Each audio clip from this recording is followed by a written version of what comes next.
sa kalsada. Ang sabi para sa bayan, para sa malayang masa.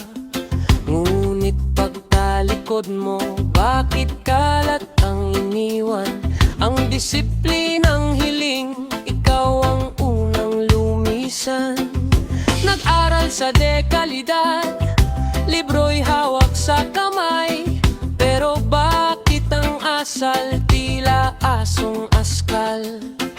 Sa bawat mura at light na iyong binibitawan, sarili mong dangal lang iyong nadudungi sa toro. Sinasabing lumalaban, ngunit sinong sinisira? Ang bayan bang mahal o ang sarili mong muka? Kabatang pag-asa daw ng bayan, nasa na ang dangal? Kung ang tanging alam ay maghasik ng ligalig at gulo, gising na sa katotohanan. Huwag maging balat kayo. Ang tunay na pagbabago, sa puso muna magmula ito. Ang talino ay sandata, hindi dapat panggulo.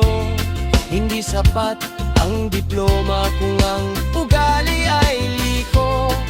Ang tunay na pag-ibig sa lupang sinilangan ay hindi nakukuha sa pakikipag-away sa lansangan. Igalang ang nakatatanda, ayusin ang bawat galaw. Huwag hayaang ang galitang sa puso mo ay umibabaw. Ang tunay na revolusyon ay ang pagtatama ng mali. Simulan sa sarili, huwag maging sunod-sunuran lang palagi.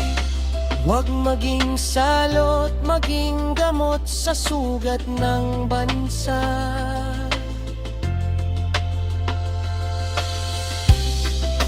Huwag maging anay na sumisira sa bawat pahina.